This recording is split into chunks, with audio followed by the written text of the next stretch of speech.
सर्वप्रथम सर्वांना जय शिवराय। 5 ऑगस्ट ते ऑगस्ट एंडिंग पर्यंतचा प्रवास तुम्हाला या अगोदरही समजून सांगितलेला आहे। येणाऱ्या 3-4 दिवस हे जे काही हलके फटकारे, काही ठिकाणी धुरकट वातावरण या संदर्भात सविस्तर असा अंदाज आपण ह्या व्हिडिओत बांधलेला आहे। आणि 15-16 ऑगस्ट पासून जी काही कमी दाब पश्चिम महाराष्ट्रात त्याचा फरक जो काही पडणार आहे, पण त्याचा जो जोर आहे तो खानदेश विदर्भाला सर्वाधिक जास्त बसण्याची शक्यता आपण मागील सातत्याने व्हिडिओच्या प्रत्येक एंडिंगमध्ये सांगितल्याप्रमाणे ते उद्भवणार आहे। आता 5, 6, 7 ते 9 ऑगस्ट पर्यंत हे जे काही फटकारे फुटकारे आहेत यामध्ये काही बदल आहे का, किंवा भाग घेण्याची व्याप्ती याची किती राहील हे सुद्धा व्हिडिओच्या शेवटपर्यंत पाहूयात। आणि मेघगर्जनेसह मुसळधारेचा जो काही इशारा आहे 17 ऑगस्ट, 18, 19, 20 पर्यंत यामध्ये काय बदल होतोय का हे देखील आपण पाहूयात। ठीक आहे, सध्या तुमच्या फवारण्याची कामं मला वाटतं जवळपास महाराष्ट्रामध्ये 80% भागांची जोरात चालू आहे। खतांचं नियोजन, चांगली पुरेशी ओल या सगळ्याचा अभाव पाहता तुमचे शेतीचे काम आणि पिकं सुद्धा नंबर 1 ला आहेत। तर यामधनं एक साध्य होतंय की 1972चा जो काही टेन्शन आहे तो वगळलेला आहे। पाणी कमी आहे असा अनेक शेतकरी दक्षिण महाराष्ट्राचा बोलतोय, पण आपली जी काही परिस्थिती आहे ही याच महिन्यामध्ये कमी होणार आहे। आणि 12 सप्टेंबरचा जो काही प्रवास सांगितलेला आहे त्यामध्ये तर आपलं जे काही पावसाचं गणित आहे जे दरवर्षी असतं त्यामध्ये तो अपेक्षापेक्षाही जास्त असणार आहे, कदाचित ते नुकसानकारकही ठरणार आहे। आता उद्यात आपण 5, 6, 7 ऑगस्ट दरम्यान जे काही घडणार आहे त्याबद्दल हे पहा।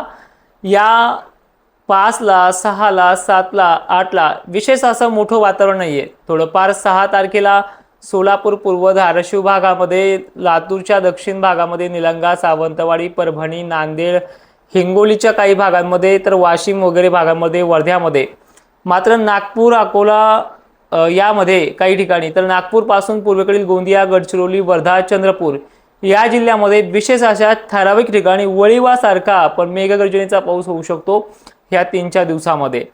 पण या व्यतिरिक्त खानदेश पश्चिम महाराष्ट्राला फक्त आभाळ दिखावा दाखवणार आहे आणि फटकारे फिटकारे इथे चालू राहतील, पण फवारणीला असे मोठे अडथळे नाहीत।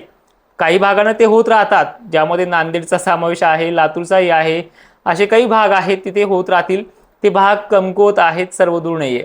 पण आता अपेक्षा आहे की ठोक पाण्याची अपेक्षा जी आहे ती 17-18 तारखेपासून पुढे कदाचित लो प्रेशरने जर लवकर साथ दिली तर ती 1-2 दिवस मागे पुढेचा प्रवास आहे, पण तिथून पुढे महाराष्ट्राला ते ठोक पावसाची देखील सुरुवात होणार आहे। तर या पावसापासून पुढचे जे काही पाऊस राहणार आहे 17-18 नंतर सुद्धा, म्हणजे ऑगस्टचे 2 आठवडे आहे शेवटचे, हे मोठ्या पावसाचे असतील। आणि याचा सर्वाधिक जास्त फटका जो आहे तो विदर्भ, खानदेश, मराठवाड्यातल्या अनेक भागांना बसणार आहे।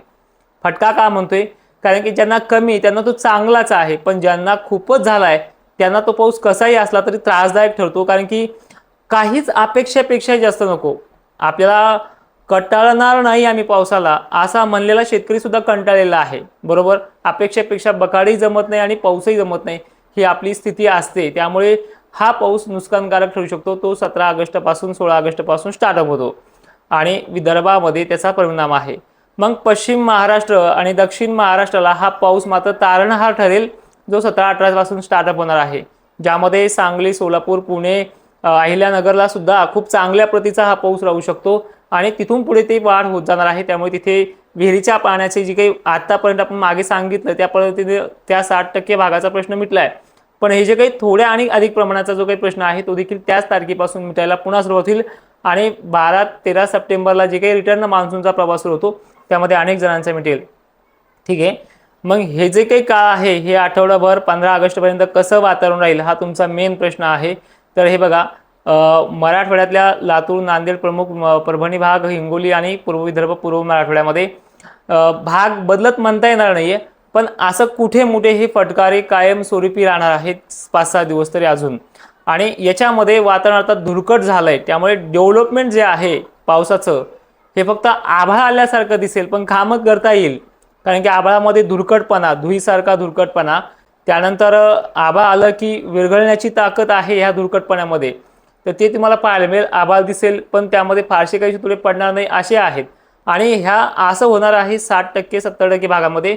मात्र 20% भागांना आलं म्हणजे पडणार असे भाग सुद्धा ह्याच्यामध्ये काही आहेत. तर हे निव्वळ गावं नाही सांगता येणार, पण ही घडणारी कंडिशन लातूरमध्ये आहे, नांदेडमध्ये आहे, वगैरे भागामध्ये आहे. तर हे लक्षात आलं तुमच्या. आणि ऑगस्ट पण लक्षात आलं असेल, पण तरी 1 मिनिटात सांगतोच की विदर्भ आणि खानदेश, पूर्व मराठवाडा, परत ते पश्चिम महाराष्ट्राचे भाग, पुढचा चांगला टप्पा आहे तो 17-18 पासून स्टार्ट होतोय. मग याच्याही पुढे जे वारे आहेत जे आता आपल्याला कमी झाल्यासारखे पाहायला मिळतात, विदर्भातही बरे कमी झाले, जे आपण पश्चिमी वारे म्हणतो. हा जो ऑगस्ट महिना आहे, या ऑगस्ट महिन्यामध्ये हे वारे हळूहळू आता 15 तारीख झाली की ते कमी व्हायला सुरुवात होतील, काही ठिकाणी वाढतील सुद्धा. पण ते वाढलेले वारे फक्त अहिल्यानगर, नाशिक क्षेत्र, कोल्हापूर, सांगली, सोलापूर, बीड जिल्ह्यातला पश्चिमी भाग, म्हणजे पश्चिम वारे पश्चिम महाराष्ट्रासाठीच ते वाढतील. बाकी मराठवाड्यासाठी, विदर्भासाठी ते भरभर वाहणारे वारे बरेचसे दिवसापासून कमी झालेले आहेत. आणि यामुळेच बंगालच्या उपसागरात जे जे काही हालचाली होत आहेत, त्या हालचाली या महाराष्ट्राच्या पावसाचं गणित वाढवत आहेत. ठीक आहे. आता तुम्हाला कोणी जरी म्हणलं की पाऊसमान पुढे कमी आहे वगैरे आहे, तर एवढा सुद्धा काळ बेकार नव्हता, हे तुम्हाला मी आधीच सांगितलं होतं. आणि ते तुम्हाला पाहायला मिळतंय. जायकवाडी धरणाचा तर विषय पाहिला तुम्ही, 10,000 क्युसेसनं गोदापात्रामध्ये पाणी आज सोडलेलं आहे. आणि त्यानंतर त्या शेतकऱ्यांना, गावच्या आजूबाजूच्या काठावरील शेतकऱ्यांना सतर्कतेचा इशारा पण दिलेला आहे. म्हणजे ह्या सगळ्या पद्धती ते पाहायला मिळतात. तुमचा पहिला प्रश्न, आमच्या विहिरीला पाणी कधी येईल, तो म्हणजे दक्षिण महाराष्ट्राचा. परतीच्या पावसाच्या आत काही ठिकाणी येईल, काय सर्व दूर सगळं त्यानंतरच भागून जाईल. आणि पावसाळी पॅटर्न असा बदललेला मित्रांनो, हा लक्षात घ्या. पुढच्या वर्षी सुद्धा तुम्हाला हे दुष्काळाचे मेसेज येतच राहणार आहे दरवर्षी, पण बदललेला असा आहे की जून आणि जुलै हे वारे, पश्चिमी वारे, त्यानंतर ह्युमिडिटीची लेवल कमी होणं, हे सगळं घडत जाणार आहे. आता इथून पुढे गरमीची लेवल 12, 1, 2, 3 वाजेपर्यंत वाढत जाईल, जे आज तुम्हाला पाहायला मिळालेले. साप निघणं, गरमीच्या लेवलमुळे सरपटणारे प्राणी निघणं, हे घडत जाणार आहे महाराष्ट्रात इथून पुढे.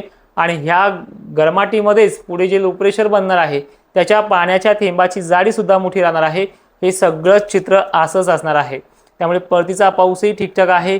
पुढे सुद्धा मी तुम्हाला सांगितलं व्हिडिओमध्ये, ऑक्टोबर नोव्हेंबरपर्यंत WDची देखील साथ मिळणार आहे. आणि यंदा सुद्धा काहींना दिलासा, अधिक चांगला दिलासा, खूप चांगलं साल, जे गेल्या वर्षीपेक्षाही चांगलं साल असं हे राहणार आहे. आणि काहींना हे साल पुन्हा नुकसानकारक गेल्या वर्षी सुद्धा इतकं राहणार आहे. ते देखील आपण पुढच्या व्हिडिओमध्ये पाहूयात. तोपर्यंत हा व्हिडिओ सर्वांनी शेअर करून शेतकऱ्यांपर्यंत पाठवायचा आहे. तुम्हाला माझी माहिती आवडत असेल तरच लाईक करत चला जा. अनेक शेतकरी साथ देतोय आणि अनेक शेतकरी व्हिडिओ पाहतोय, पण आवडला का नाही आवडला हे आपल्याला कमेंटमध्ये किंवा लाईकच्या माध्यमातून कळत राहतं. जय शिवराय, धन्यवाद.